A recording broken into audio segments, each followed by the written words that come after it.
তোমরা দেখতেছো যে আমাদের পড়ানোর বিষয়বস্তু হচ্ছে জোমেট্রিক প্রোগ্রাম, লিনিয়ার প্রোগ্রামিং।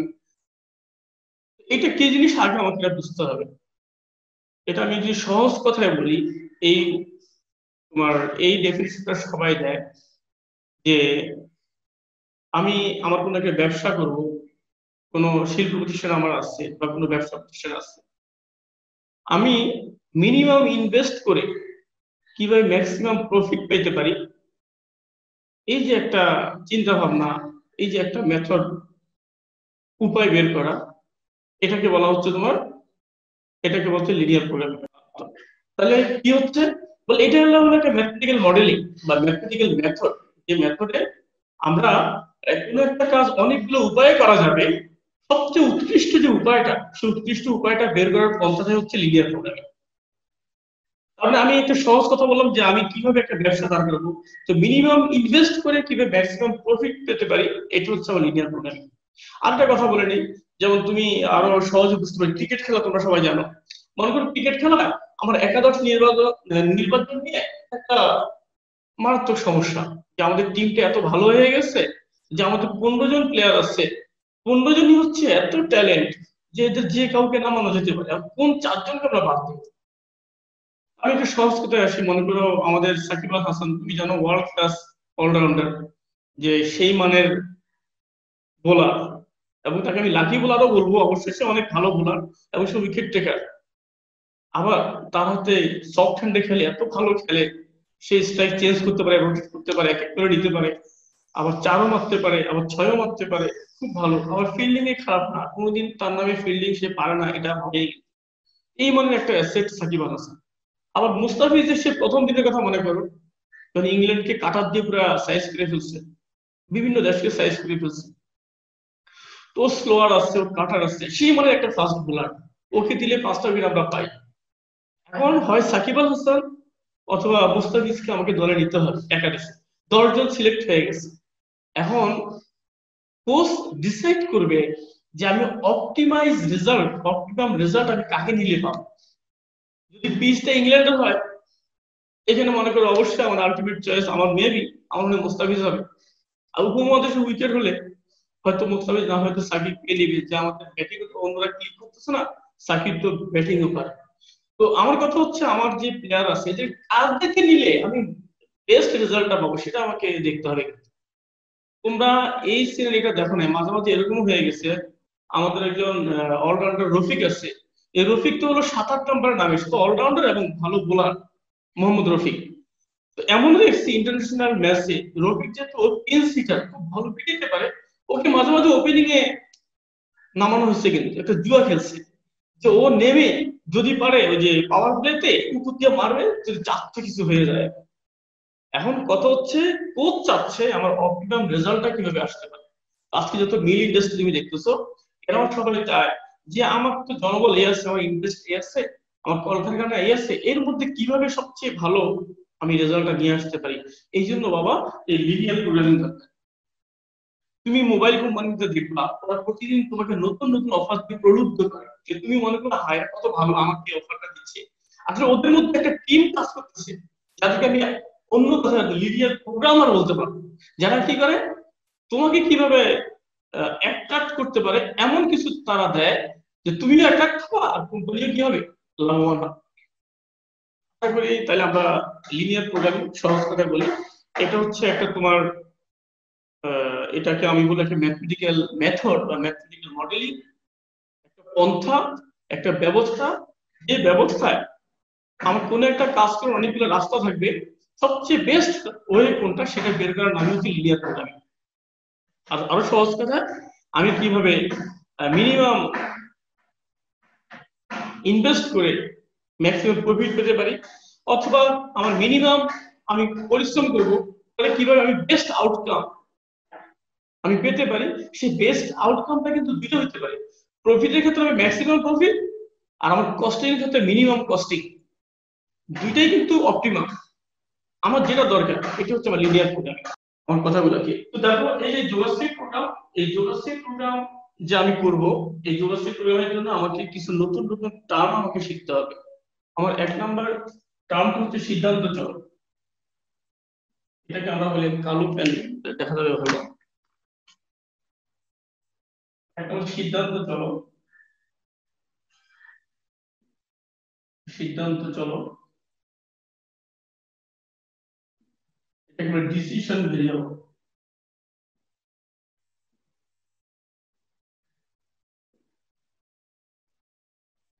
এক নম্বর সিদ্ধান্ত চলো, এক নম্বর। দুই নম্বর হচ্ছে, আমি প্রত্যেকটা তোমাকে এক করে বুঝাবো, ঠিক আছে? এটাকে বলে উদ্দেশ্য, উদ্দেশ্য উদ্দেশ্য উদ্দেশ্য অথবা অভীষ্ট ফাংশন। এটা মধ্যে অভীষ্ট ফাংশন, এটা হলো অবজেক্টিভ ফাংশন।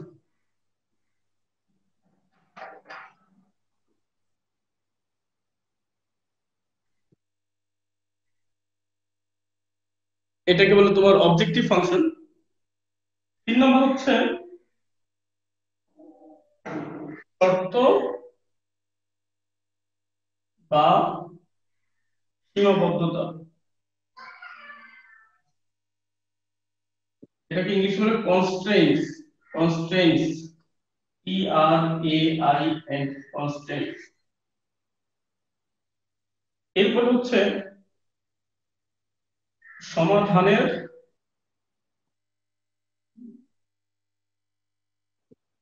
সম্ভাব্য অনুকূল এলাকা, সমাধানের সম্ভাব্য অনুকূল এলাকা, এটাকে বলে feasible region, FEASIBL, feasible, REGION। আমি ইংলিশটা এই জন্য দিচ্ছি, তুমি এই সাবজেক্টটা তুমি যদি ইঞ্জিনিয়ার হও বুয়েটে পড়ো বা রুয়েট টুয়েট যেখানে পড়ো, যদি ডাক্তার না হও, তো এই সাবজেক্টে কিছু ম্যাথ কিন্তু সবাইকে পড়তে হয়, তো এই সাবজেক্টটা অনার্স করে তোমাকে পড়তে হবে, কিন্তু ইংলিশে পড়তে হবে। হেল্পফুল হবে। আর পাঁচ নাম্বার হচ্ছে, এটাকে বলে প্রান্তিক বিন্দু, প্রান্তিক বিন্দু। তো এটাকে আমরা তোমার ভার্টেক্স বলতে পারি, মানে শীর্ষবিন্দু। আচ্ছা, আমরা এক এক করে এই প্রত্যেকটার ব্যাপারে আমরা একটু জানার চেষ্টা করব, যে সিদ্ধান্ত চলক কি। ফার্স্ট কথা হচ্ছে, আমরা যে লিনিয়ার প্রোগ্রামিং করব, আমাকে যে কি করতে হবে সেই কনসেপ্টটা আমার ক্লিয়ার থাকতে হবে কিন্তু। মানে আমি কি করব, কি আমাকে করতে হবে। তো তোমাকে কোনো একটা কাজ তো করতে হবে, সেই কাজের সাথে অনেকগুলো পরিবর্তনশীল রাশি, রাশি কিন্তু থাকবে কিন্তু। কথা কি বুঝছো? যেমন তুমি প্রোডাকশন করবে ইন্ডাস্ট্রিতে, তো এখানে কি হবে, এখানে কাঁচামাল একটা রাশি, এখানে শ্রমিক, লোকবল, এর একটা রাশি, এখানে তোমার, তারপরে তোমার যে যন্ত্রপাতি, এর একটা রাশি। এই যন্ত্রপাতি কমও হইতে পারে, বেশি হইতে পারে, আমি লোকজন কম খাটাইতে পারি, বেশি খাটাইতে পারি, আবার কাঁচামাল আমার কম থাকতে পারে, বেশিও থাকতে পারে। এই সবকিছু কিন্তু পরিবর্তনশীল কিন্তু। এই মানে তোমার ঘটনা হচ্ছে, এই সমস্যাটি সমাধান করতে গিয়ে আমার যে সমস্ত পরিবর্তনশীল রাশি আছে, যে সমস্ত ভেরিয়েবল আছে, তো এটাকে বলে সিদ্ধান্ত চলক বা এটাকে বলে ডিসিশন ভেরিয়েবল। এটা এক নম্বর, আশা করি বুঝতে পারছি। এবার দুই নম্বর হচ্ছে উদ্দেশ্য বা অভীষ্ট ফাংশন। আসলে কি, আমি যে কাজটা করব, সেই কাজটা তো কিছু ওই যে চলক নিয়ে করতে হবে, সিদ্ধান্ত চলক নিয়ে করতে হবে। সেই সিদ্ধান্ত চলক গুলোর সমন্বয়ে যা তৈরি করতে চাচ্ছি, যা নির্ণয় করতে চাচ্ছি, তার একটা ফাংশন তৈরি করতে, ওই ফাংশনটাকে বলে উদ্দেশ্য ফাংশন, বা ওই ফাংশনটাকে বলে অভীষ্ট ফাংশন। এটাকে ইংলিশে অবজেক্টিভ ফাংশন। আলটিমেটলি এই ফাংশনের মানটাকে আমাকে হয় অপটিমাইজ করতে হবে, হয় মিনিমাইজ করতে হবে, অথবা ম্যাক্সিমাইজ করতে হবে, এবং এটাই কিন্তু আমরা বের করবো। তিন নম্বর হচ্ছে শর্ত বা সীমাবদ্ধতা। তোমরা শর্তের ক্ষেত্রে জানো, আমার অনেক কিছু করতে ইচ্ছা করে, কিন্তু আমার অনেক সীমাবদ্ধতা আছে। যেমন আমি ইন্ডাস্ট্রিতে, আমি প্রোডাকশনে যাব, আমার কাঁচামালের সীমাবদ্ধতা থাকতে পারে, অথবা দক্ষ জনবলের সীমাবদ্ধতা থাকতে পারে, অথবা প্রচুর অনেক দামি দামি যন্ত্রপাতি দরকার, ওটা সীমাবদ্ধতা থাকতে পারে। তো অনেক লিমিটেশন কিন্তু আমার আছে। এই সমস্ত লিমিটেশন গুলাকে তুমি যখন, আমি একটা সরল রেখায় আমি রৈখিক ইকুয়েশন দিয়ে দেখাবো, সমীকরণ দিয়ে দেখাবো, লিনিয়ার ইকুয়েশন দিয়ে দেখাবো, অথবা অসমতা দিয়ে আমাকে দেখাইতে হবে, এই সমস্ত লিনিয়ার ইকুয়েশন বা ইনইকুয়ালিটিস, এই লিনিয়ার ইকুয়েশন বা ইনইকুয়ালিটিস অবশ্যই এরা সিদ্ধান্ত চলক দিয়ে এরা তৈরি হবে, কিন্তু মানে সীমাবদ্ধতা আর কি, শর্তগুলা, এদেরকে আমি বলবো শর্ত বা সীমাবদ্ধতা। ওই লিনিয়ার ইকুয়েশন, রৈখিক সমীকরণ অথবা অসমতাকে আমরা বলবো কি শর্ত বা সীমাবদ্ধতা। এটা 3 নাম্বার, ইংলিশে বলে কনস্ট্যান্টস। হ্যাঁ, সবশেষে হচ্ছে এই যে রৈখিক সমীকরণ আছে অথবা অসমতা আছে, এদেরকে দিয়ে আমি কিন্তু একটা এলাকা পাবো, একটা আবদ্ধ এলাকা, আবদ্ধ না, আমি এলাকা পাবো, আমি একটা রিজিয়ন পাবো। কথা কি বুঝছো? সেই রিজিয়নটাকে বলা হয় সমাধানের সম্ভাব্য অনুকূল এলাকা। তার মানে আমার ম্যাক্সিমাম রেজাল্ট কোথায় পাবো? অবশ্যই ওই অনুকূল এলাকার মধ্যে আমি পাবো, ফিজিক্যাল রিজন, ওই রিজিয়নের মধ্যে পাবো। হ্যাঁ, আর একটা কথা বলেনি, এই রিজিয়নটা কিন্তু আবার দুই ভাবে হইতে পারে, একটা সীমাবদ্ধ রিজিয়ন মানে চারদিকে আবদ্ধ, আর একটা হচ্ছে ওপেন রিজিয়ন, কিন্তু মানে এটা একদিকে শুধু যাচ্ছে যাচ্ছে, মানে এটা কোনো ওইদিকে কোনো সীমাবদ্ধতা নেই, মানে এদিক থেকে শুরু হলো তো এটা যাচ্ছে। তো যখন সীমাবদ্ধ রিজিয়ন পাবা, চারদিকে বাউন্ডেড, সেই ক্ষেত্রে তুমি কিন্তু একই সমস্যার ক্ষেত্রে ম্যাক্সিমাম রেজাল্টও পাবা, আবার মিনিমাম রেজাল্টও পাবা। আর যখন এই যে অনুকূল এলাকাটা সীমাবদ্ধ না, মানে এটা একদিকে চলতেছে, পুরো পুরো ধরো এই এলাকা এই যা পারে যাবে, ওই ক্ষেত্রে হয় আমি ম্যাক্সিমাম রেজাল্ট পাবো অথবা মিনিমাম একটা রেজাল্ট পাবো বা মিনিমাম রেজাল্ট পাবো। যাক, এটা লেস ইম্পর্টেন্ট একটা কথা, কিন্তু গুরুত্বপূর্ণ একটা কথা যারা মনে রাখছো।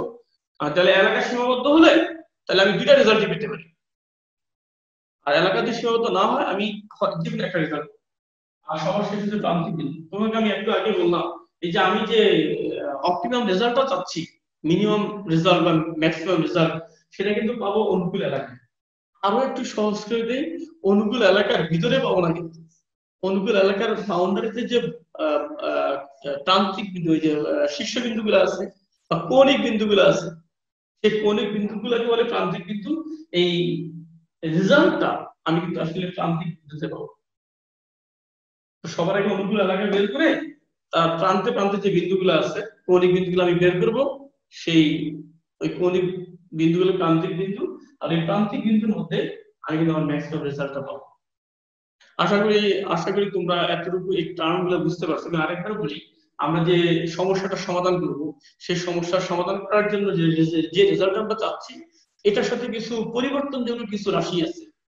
এই পরিবর্তনযোগ্য যে রাশি, সেই রাশিগুলো হলো সিদ্ধান্ত চলক।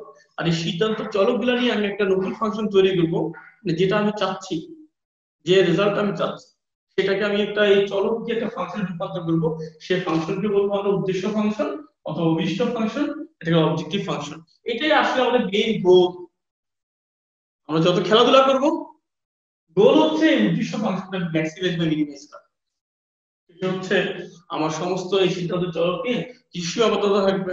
তো এইগুলো নিয়ে আমি কিছু লিনিয়ার ইকুয়েশন বা রৈখিক সমীকরণ বা অসমতা নিব, এই দুটো একসাথে বলে বা সীমাবদ্ধতা কনস্ট্যান্ট বলে। এরপরে এই অসমতাগুলোকে আমি গ্রাফ পেপারে আমি সেট করব, সেট করে আমি একটা সমাধানের সম্ভাব্য অনুকূল এলাকা পাবো, এটা বলে ফিজিবল রিজিয়ন।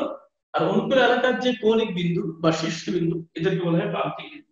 এবং এই প্রান্তিক বিন্দুতে, এই প্রান্তিক বিন্দু মানে কি? বিন্দু মানে একটা স্থানাঙ্ক, যা ভুজ থাকবে করে থাকবে মাত্র ওয়াইয়ের মাধ্যমে। এই মানগুলা আমি উদ্দেশ্য ফাংশনে বসাবো। বসানোর পরে যে বিন্দুর জন্য সবচেয়ে বেশি মান পাবো, সেই বিন্দুতে হলে ম্যাক্সিমাম রেজাল্টটা পাবো। আর যে বিন্দুতে কম মান পাবো, সেটা হচ্ছে ওই বিন্দুতে মিনিমাম রেজাল্ট। মানে প্রান্তিক বিন্দুতে আবার অপটিমাম রেজাল্ট গুলো আমরা পাবো, হয় ম্যাক্সিমাম বিন্দু অথবা মিনিমাম বিন্দু। আশা করি তোমরা এগুলো আহ পারছো। এখন আমি তোমাদের একটু বলি, প্রোগ্রামে এখানে একটু আমি লিখি। এটা হলো, তোমরা লিখতে পারো জোমেট্রিক প্রোগ্রামের গঠন। এটা হলো তোমার structure of a linear program. এর স্ট্রাকচারটা কি, সেটা আমরা একটু দেখি। তোমার 1 নম্বর স্ট্রাকচার হচ্ছে, আমি একটু ইংলিশে লিখি তাহলে এটা তোমাদের বুঝতে সুবিধা। 1 নম্বর স্ট্রাকচার হচ্ছে, এটাকে বলে objective function. O B J E E E I, objective function. এইটা হলো আমার এক নাম্বার স্টেপ। আমাকে অবজেক্টিভ ফাংশনটা আমাকে বের করতে হবে, এক নাম্বার স্টেপ। দুই নাম্বার স্টেপ হচ্ছে এটা হলো কনস্ট্যান্ট,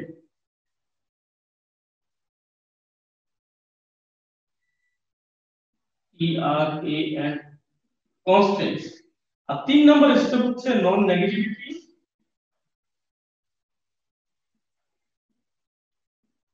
রেস্ট্রিকশন।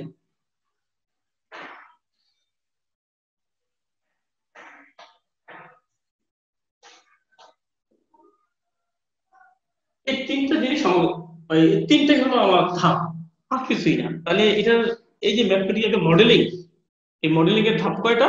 তিনটা। একটা মানে তিনটা স্টেপ আছে। একটা হচ্ছে আমরা অবজেক্টিভ ফাংশন, একটা হচ্ছে কনস্ট্যান্টস, একটা হচ্ছে নন নেগেটিভিটি রেস্ট্রিকশন। অবজেক্টিভ ফাংশন এটাকে আমরা বাংলায় কি বলছি? আমাকে বাংলায় বললাম কি উদ্দেশ্য ফাংশন।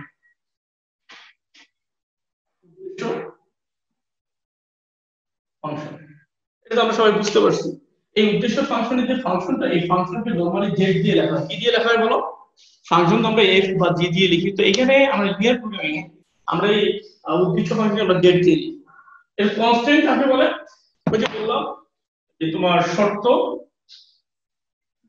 এটাকে বলে কি বলো? সীমাবদ্ধতা। আর এই নন নেগেটিভিটি রেস্ট্রিকশন এটা কিসের জানো? এটা হলো চলকের অঋণাত্মক শর্ত। এটা হলো অঋণাত্মক শর্ত, মানে আমি যে ডিসিশন ভেরিয়েবল নিব, সিদ্ধান্ত চলকগুলো নিব, এগুলো অল টাইম কি হইতে হবে?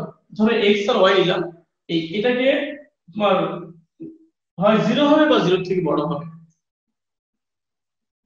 এই আমি যে বললাম কাঁচামাল বা লোকবল অথবা তোমার কি বলে বা যন্ত্রপাতি, আচ্ছা কাঁচামাল তো ঋণাত্মক হইতে পারে না, নাই নাই মানে জিরো হবে অথবা তার থেকে বেশি হতে হবে। বা লোকজন তো ঋণাত্মক হইতে পারে না, শ্রমিক এদের সংখ্যা এরা হবে চলক। তো এটা জিরো মানে এটা শ্রমিক নাই অথবা বেশি হবে। যন্ত্রপাতি মেশিন ছাড়া কি আমার প্রোডাকশন হবে বলো? তো মেশিন ছাড়া আমার প্রোডাকশন হবে না। তো এই মেশিন হয় নাই অথবা শূন্য থেকে বড় হবে। তো এটা বলে নন নেগেটিভিটি রেস্ট্রিকশন। এই তিনটে স্টেপ হচ্ছে আমার লিনিয়ার প্রোগ্রামিং এর। তো আমরা মূলত আহ এটা দুইটা ভাগ আছে। একটা ফর্মুলেশন করা, মানে বিশাল বড় কথায় অনেক বড় বড় ম্যাথ থাকবে, এটাকে তোমার এই শেপে নিয়ে আসতে হবে। এটাকে বলে ফর্মুলেশন অফ লিনিয়ার প্রোগ্রামিং, মানে লিনিয়ার প্রোগ্রামিং গঠন। এই ম্যাথমেটিক্যাল রূপটাকে আসলে বলে লিনিয়ার প্রোগ্রামিং। ঠিক আছে? তো যেমন এখন আমরা একটা ম্যাথ দেখবো আর কি। ও, এখানে আরো কিছু কথা রয়ে গেছে আজকে তো ফার্স্ট টাইম। সে কথা হচ্ছে আসলে লিনিয়ার প্রোগ্রামিং কোথায় আমরা ব্যবহার করি। তো তোমরা এতক্ষণে বুঝে ফেলছো কোথায় আমরা ব্যবহার করি। সবাই, অনেকে বিদেশে তো লিনিয়ার প্রোগ্রামার তোমার রাখেই, হয়তো রাখে। আর আমাদের দেশেও কিন্তু সবাই মাথা খাটায় কিন্তু যে আমি কি করতে পারি। হুম, আমি কি করতে পারি, মাথা খাটায়। তাহলে সে কিন্তু লিনিয়ার প্রোগ্রামিং করতেছে, কিন্তু সে কিন্তু একজন লিনিয়ার প্রোগ্রামার কিন্তু। তো একইভাবে আমরা আসলে এখন দেখবো তার ব্যবহারটা কোথায়। এক নম্বর ব্যবহার হচ্ছে খাদ্য ও পুষ্টির ক্ষেত্রে। তুমি দেখো এই যে করোনার সময় আজকে ঢাকা শহর থেকে মানুষ 500 ঘুরে ট্রাকে করে চলে যাচ্ছে, এবং তার ট্রাক ভাড়াও নাই, তার চাকরি হারাই ফেলছে। এই সমস্ত তাদের 4-5 জন সন্তান আছে, এদেরকে তো পুষ্টিকর খাবার দিতে হবে। এই পুষ্টিকর খাবার সবসময় মনে রাখবা, এটা কিন্তু দামি দামি ফ্রুটস এর মধ্যে, দামি দামি সবজির মধ্যে আছে, আবার কম দামে অনেক যেগুলো এমনি পাওয়া যাবে পথে ঘাটে এগুলোর মধ্যে কিন্তু আছে কিন্তু। তো তোমাকে এখন লিনিয়ার প্রোগ্রামের মাধ্যমে অপটিমাইজ করতে হবে যে আমার তো টাকা নাই, কোন খাবারটা কিনলে কম দামে কিনলে আমি বেশি পুষ্টি পাবো। এটা কিন্তু একটা লিনিয়ার প্রোগ্রামিং এর কাজ। সেকেন্ডলি হচ্ছে তোমার হচ্ছে শিল্প কারখানা, এটা তো আমি বারবার শিল্প কারখানার কথা বলতেছি, এখানে কাজে লাগবে। যুদ্ধের ক্ষেত্রে কাজে লাগবে, যে যুদ্ধের ক্ষেত্রে আমি আমি যেখানে অস্ত্র কিনবো, আমি ফাইটার, আমি মানে ফাইটিং করার যে ইনস্ট্রুমেন্ট কিনবো, কোন জিনিসটা কিনলে আমার ইফেক্টিভ রেজাল্ট আসবে। তো এই ক্ষেত্রে কিন্তু আমার লিনিয়ার প্রোগ্রামার দরকার। এরপর অবশ্যই তোমার তোমার শিক্ষা ক্ষেত্রে এটা লাগবে, যে শিক্ষা ক্ষেত্রে আমি কোন প্রসেস অবলম্বন করলে আমার শিক্ষার্থীরা আমার অল্প শিক্ষকের দ্বারা যে সংখ্যক শিক্ষক উপকৃত হতে পারে। তো এটা হচ্ছে তোমার এইসব ক্ষেত্রে লিনিয়ার প্রোগ্রাম। তো আমি তোমাদেরকে রিকোয়েস্ট করবো তোমরা বইয়ের মধ্যে খুলে আজকে যে কথাগুলো বললাম আশা করি একটু আইডিয়া পেয়ে গেছো। তোমরা বই খুলে আরো ডিটেইলস জানবা। তো আমি একটা কোশ্চেন অলরেডি রেডি করে রাখছি, তোমরা একটু দেখো।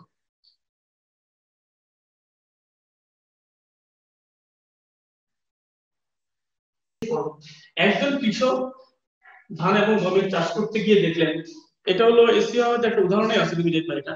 একজন কৃষক এই ধান এবং গমের চাষ করতে গিয়ে দেখলেন যে প্রতি হেক্টর জমিতে ধান এবং গমের খরচ যথাক্রমে 1200 টাকা এবং 800 টাকা। একজন কৃষক তার জমিতে গমের চাষ বা ধানের চাষ করতে গিয়ে দেখলো যে প্রতি হেক্টর জমিতে ধানের খরচ হচ্ছে তোমার 1200 টাকা আর গমের খরচ হলো 800 টাকা।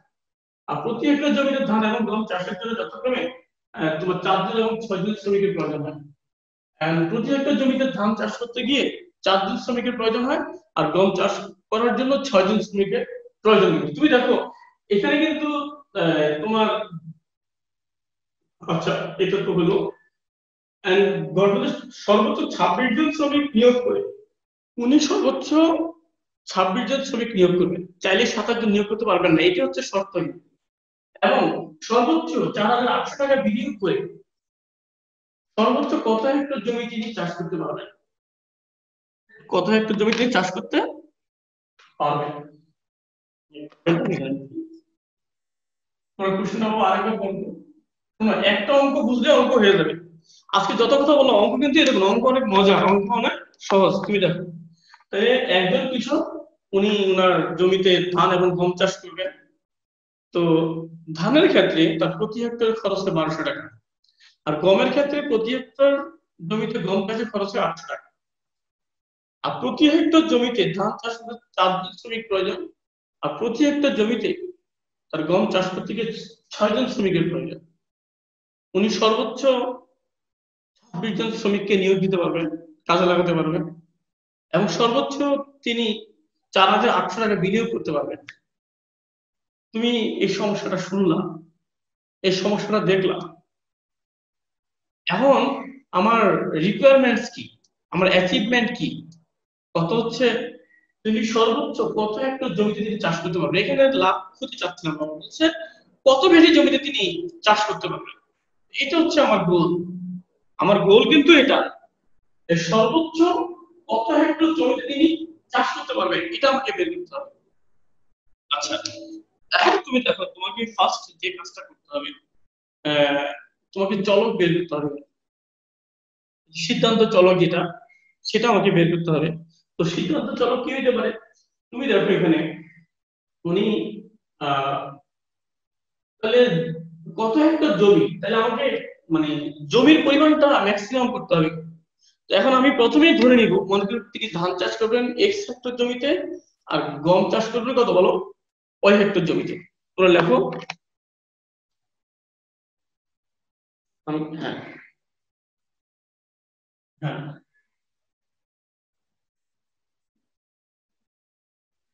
তুমি লিখো মনে করি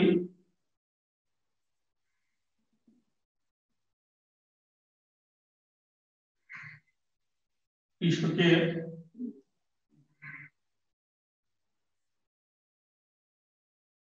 কৃষক কৃষক ধান চাষ করবেন এক্স হেক্টর জমি, এক্স হেক্টর,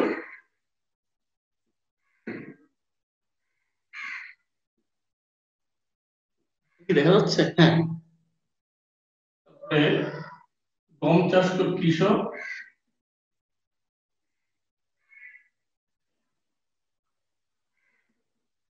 গম চাষ করবেন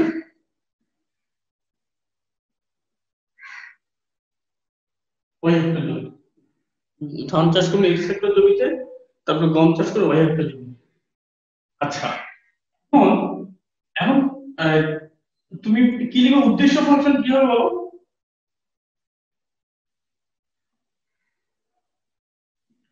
এ বাবা, আমার কথা হচ্ছে কি, উদ্দেশ্য ফাংশনটা কি? উদ্দেশ্য ফাংশন হচ্ছে, তোমরা এখন লিখবা না, শুধু দেখো। উদ্দেশ্য ফাংশন হচ্ছে আসলে এই ধান চাষ এবং গম চাষের যে জমির পরিমাণটাকে আমাকে ম্যাক্সিমাইজ করতে হবে। তো কি করতে হবে, আসলে আমি যে কাজটা করতে হবে, যে এক্স প্লাস ওয়াই, মানে ধান আবাদের জমি এবং গম আবাদের জমিকে কি করতে হবে, এই যে যোগফলটাকে কত ম্যাক্সিমাইজ করা যায়, এই কি হলো একটা ফাংশন, এটি হলো কি একটা ফাংশন। তো এটাকে আমরা কি নাম দিব বলো? এটাকে আমরা নাম দিব জেড। এটা কি নাম দিব বলো? জেড। তো জেড কে, তো এটা কি করতে হবে? সর্বোচ্চ ম্যাক্সিমাইজ করতে হবে। তো তুমি এটাকে এভাবে লেখা যায়, আগে দেখো max M A S max Z, এভাবে লিখতে পারো। অথবা আরেক ভাবে লেখা যায়, সেটা কি? তুমি জেড লিখবা, জেড লিখবে বড় করে জেড, আর কি লিখবা? Max M A S. ছোট করে নিচে দিয়ে লিখবা, ওই এটাকে বলে সাবস্ক্রিপ্ট বলে, নিচে জেড ম্যাক্স। এটা দিয়ে বুঝবে এই জেড কে ম্যাক্সিমাইজ করতে হবে। জেড হচ্ছে এক্স প্লাস ওয়াই, এটা কি করতে হবে? আমাদের কাজটা কি? কাজটা এটাকে ম্যাক্সিমাইজ করতে হবে। আর যদি বলো যে সর্বনিম্ন কথা একটা যদি চাষাবাদ করতে পারবে, তাহলে তুমি যোগ করে সেটা কি করবে? এই যোগফলটাকে মিনিমাইজ করে দেয়, জেড মিনিমাইজ, সর্বনিম্ন। তো যাক, এখানে আমরা কি দিব? জেড ম্যাক্স এম এ এক্স ম্যাক্স হয়ে গেছে। এখন হচ্ছে দেখো, তাহলে তোমরা উদ্দেশ্য বুঝে ফেলছো, কিন্তু এক নম্বর কাজ হয়ে গেছে। দুই নম্বর শর্ত, এটাকে আমরা কি বলবো? সীমাবদ্ধতা। এটা কি? আচ্ছা শোনো, ধানের এক হেক্টরে লাগে হলো কয়জন? 4 জন। এক হেক্টরে লাগবে 4 হেক্টর।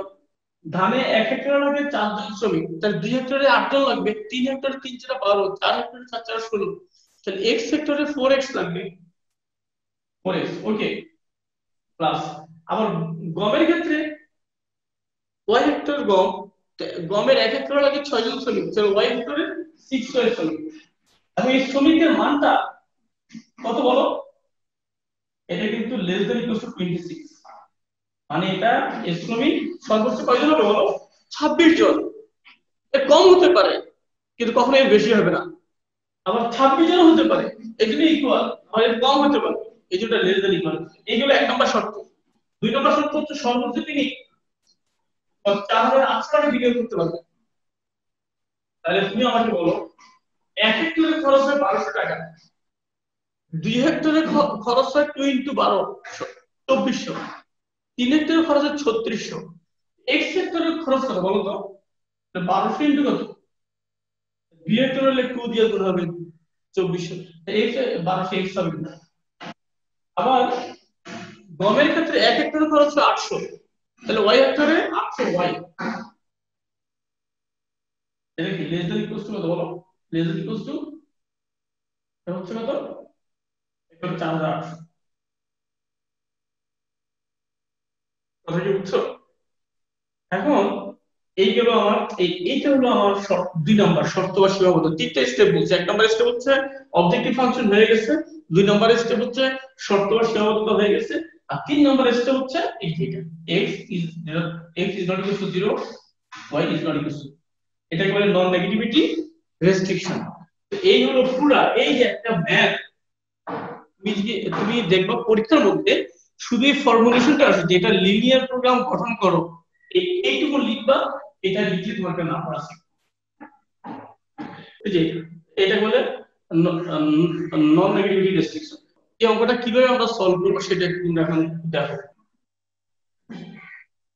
উপরিউক্ত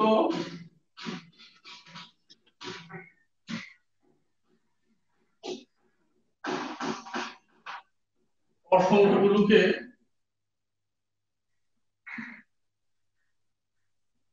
ক্ষমতা বিধান করে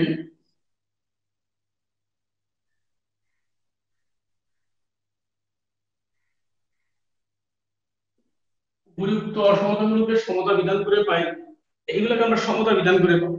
সমতা বিধান করবো, প্রথমটা কি তুমি একটা দেখো, এটা হলো 4x + 6y = 26। কথা কি বুঝছো? এটাকে আমরা সমতা বিধান করবো। সমতা মানে ইকুয়েশন, অসমতা রাখবো না, কারণ গ্রাফে আসতে গিয়ে আমার সমতা বিধান করতে হয়। তো এটাকে আমরা কি লিখতে পারি তোমরা আমাকে বলো। আহ এটাকে আমরা এই দুইটাকে সমতা বিধান করে অক্ষ আকার সমীকরণে রূপান্তর করব। অক্ষ আকার সমীকরণ কাকে বলে? তোমরা দেখছো অক্ষ আকার সমীকরণ হচ্ছে এটা, যে x/a + y/b = 1। কারণ এটা হচ্ছে x অক্ষের প্রতিটা অংশ।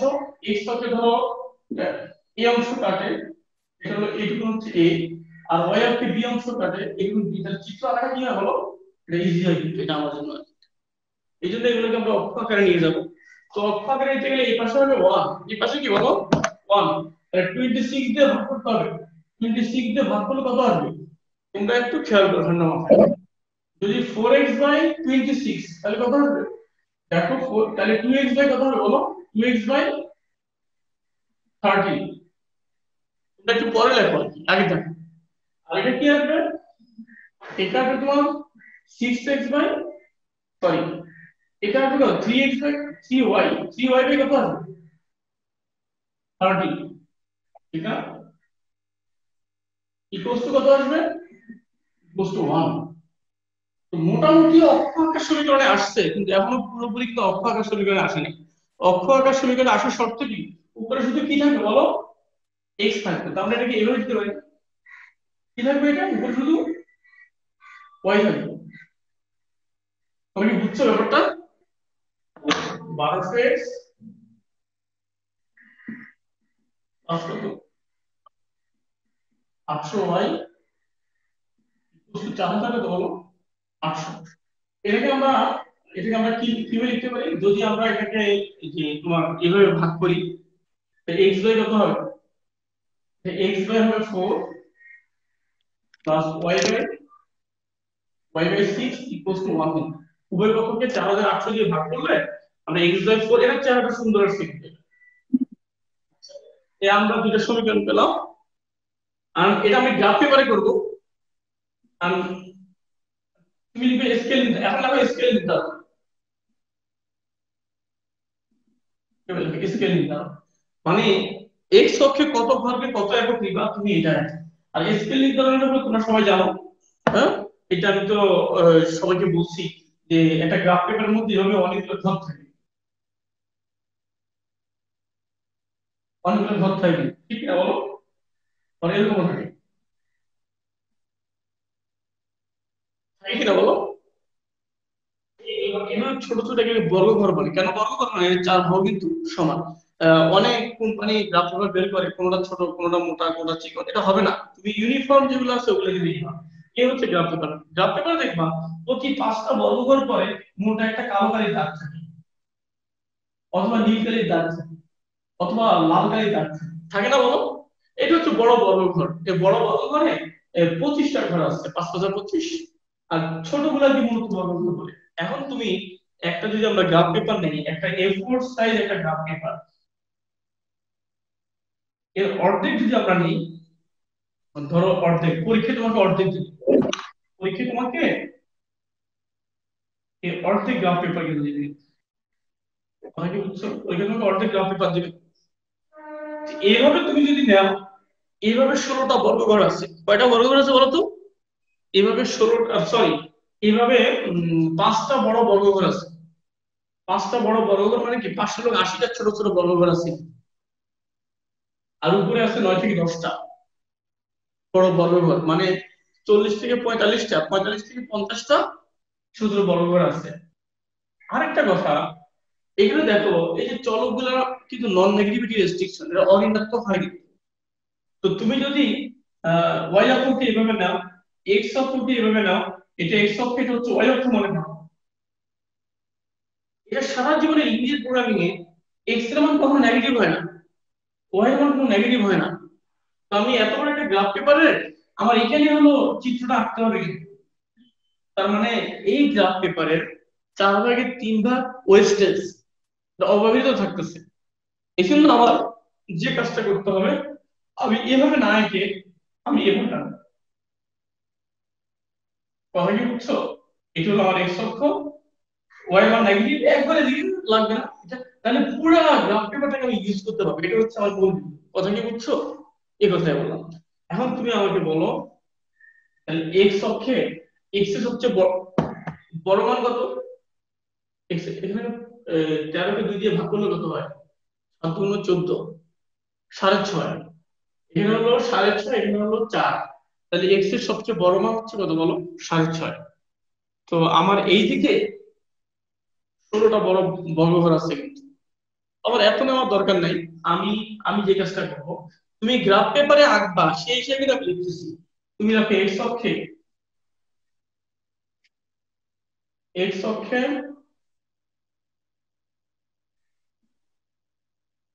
5 বর্গঘর ইকুয়াল টু 1 একক।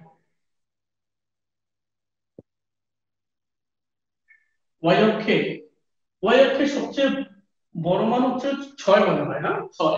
মানে এখানে হচ্ছে কত, 3 4 12, 4 থেকে সামান্য বেশি।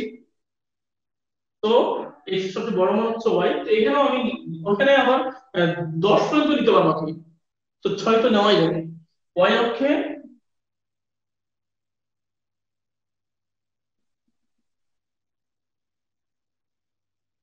এটা কিন্তু ধরি, তাহলে এক্স অক্ষে আমরা 5 বর্গ করে 1 একক দিলাম, আর ওয়াই অক্ষে 5 বর্গ করে কি দিলাম, আমরা 1 একক দিলাম। এখন তুমি যে লেখাটা লিখবা, দেখো আজকে যে লেখাটা লিখতেছি, বিশ্বাস করো প্রত্যেকটা দিন এই ল্যাঙ্গুয়েজ গুলো আমরা কিন্তু লিখবো। এবং উপযুক্ত স্কেল অনুযায়ী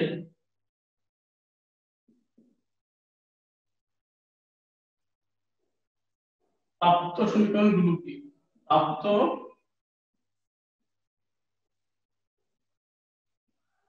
প্রাপ্ত সমীকরণগুলোকে দেখা যাবে, হ্যাঁ, সব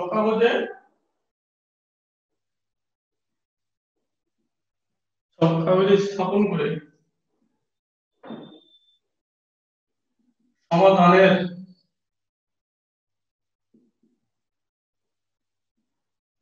সম্ভাব্য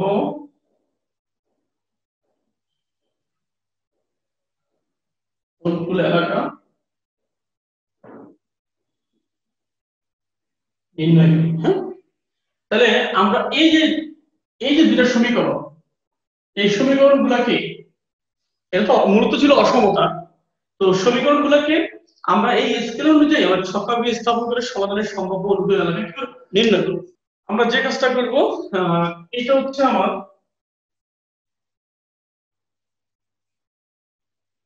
এবং তোমরা এটা খুব ভালো করে জানো, আমার এই ছক কাগজের যে পুরো যে কাগজটা, এই যে পুরো যে কাগজটা, এই কাগজটা কিন্তু আমি পুরো এই পাশে হলো ওয়াই অক্ষ আঁকছি, আর এই পাশে আমি এক্স অক্ষ আঁকছি, যেহেতু নেগেটিভ নেই।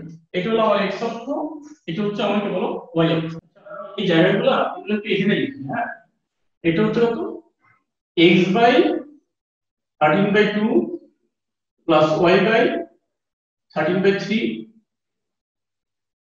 Equals to 1। আর একটা হচ্ছে কত, x by 4 plus y by 6 equals to 1। হ্যাঁ, দেখা যাচ্ছে।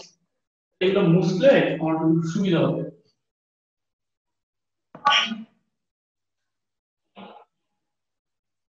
হ্যাঁ, এটা হচ্ছে আমার 5 এবং 6। ওকে,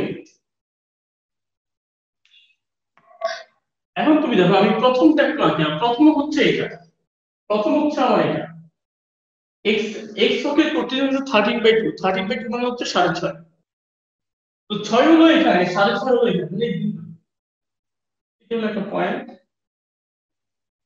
এরপরে আছে ওয়াই বাই 13/3, 13/3 মানে কি, 3 4 12, 4.333, 4 পয়েন্ট, এটা হলো 4, এটা 5, মাঝখানে হলো 4.5, আর 4.3 হলো আরেকটু নিচে। তো আমি এখানে আনুমানিক এখানে দিলাম। এখন আমরা যে কাজটা করবো, এটাকে আমরা যোগ, এটাকে আমরা কি করবো, যোগ।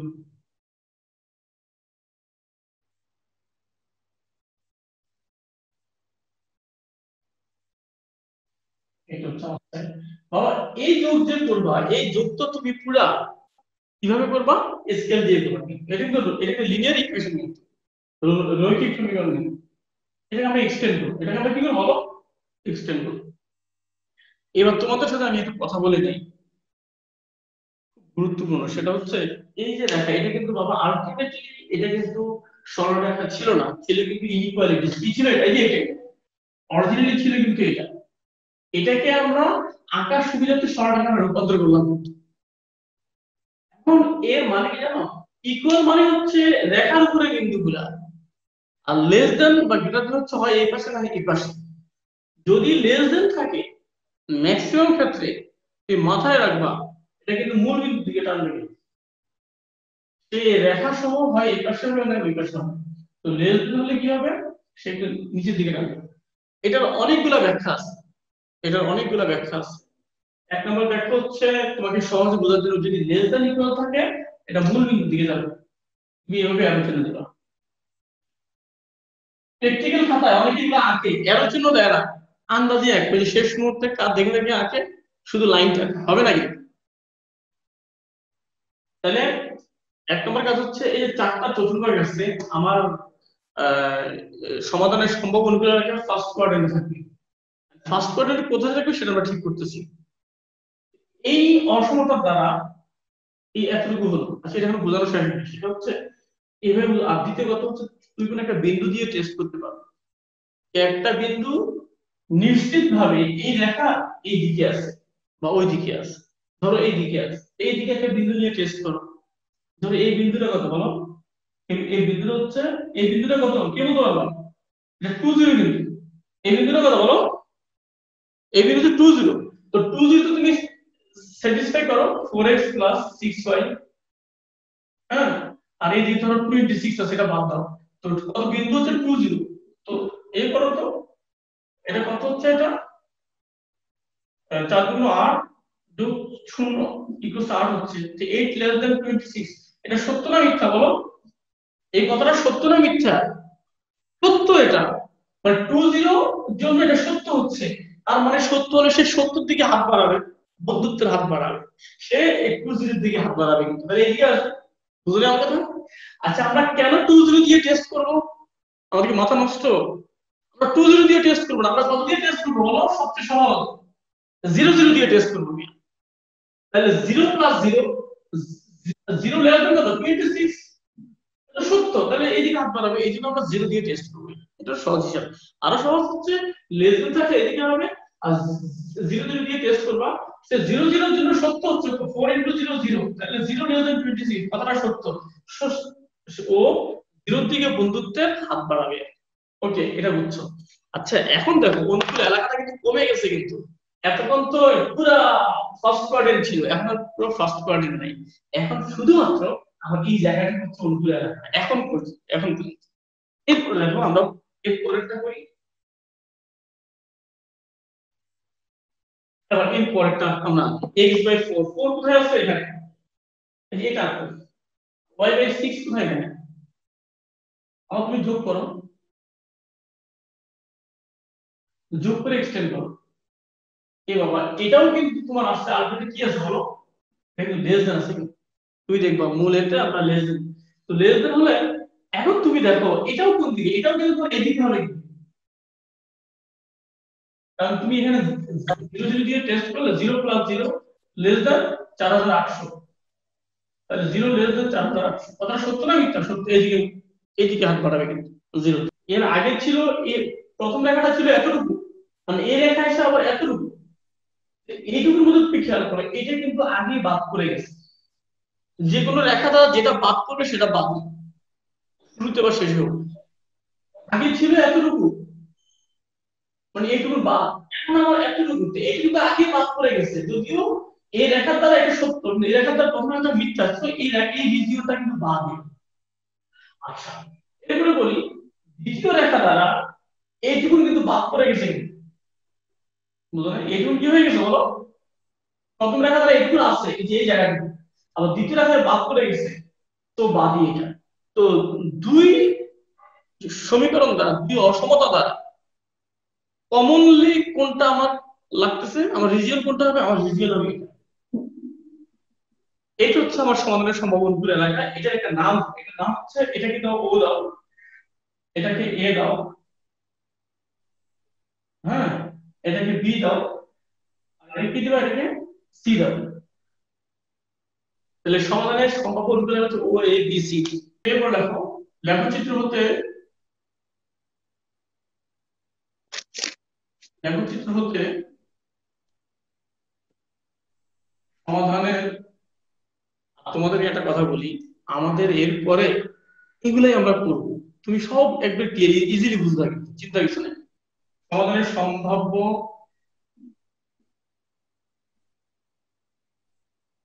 অনুকূল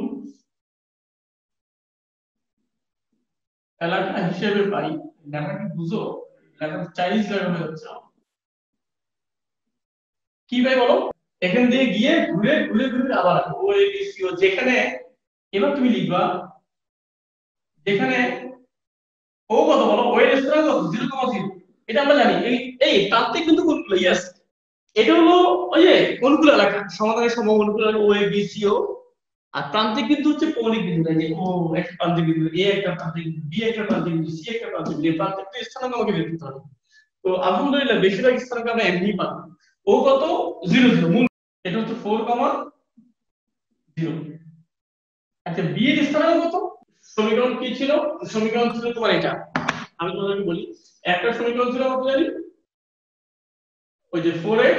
আচ্ছা 4x টাকে এটাকে সহজ করো নাকি, এটা গেল 2x প্লাস কত 3y ইকুয়ালস টু 13। এটাকে সমাধান করবো, এই সমাধান তুমি যে কোনো ভাবে করলে হবে, এটা এখানে দেখাই না। আর ওইটা কত ছিল, ওটা ওটা ছিল তোমার 6x প্লাস কত 4y ইকুয়ালস টু, এটা মানে 24 মনে হয় না, 73 4 হ্যাঁ।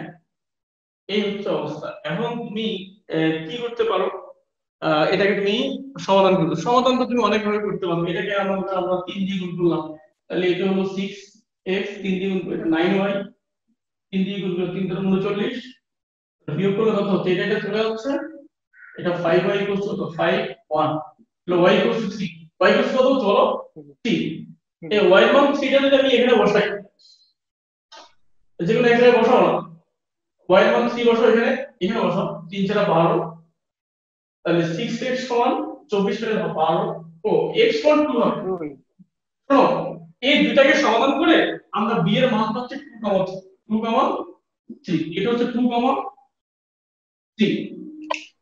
আর y কত, c কত বলো, দেখো এগুলো হচ্ছে ও এ বি সি হচ্ছে অনুকূল এলাকা, আর হচ্ছে তোমার প্রান্তিক বিন্দু হচ্ছে কত ও A B C.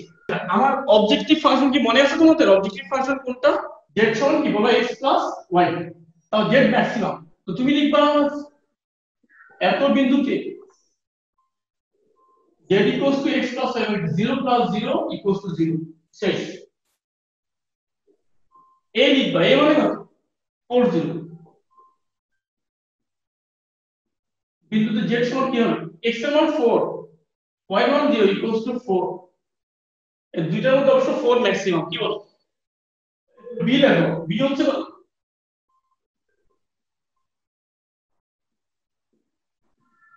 2 plus 3 equals to 5, এবং এটা ম্যাক্সিমাম। এখন আসছি কত বলো 0,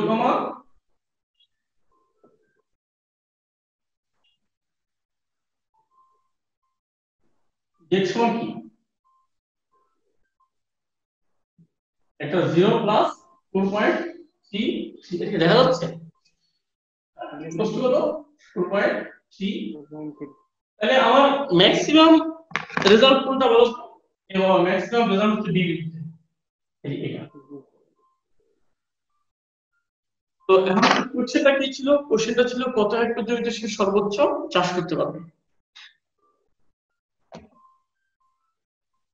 আমি লিখবা সুতরাং কৃষক, লেখো সুতরাং Z max equals to 5 hectare, অর্থাৎ কৃষক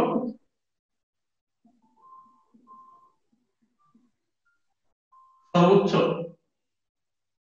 5 হেক্টর জমিতে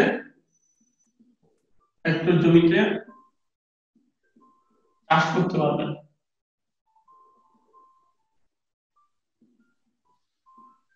মানে যে শর্তগুলো দেওয়া ছিল, এই শর্তগুলোকে আমলে নিয়ে এই সর্বোচ্চ 5 হেক্টর জমিতে কি করতে পারবো, কত চাষ করতে পারবে।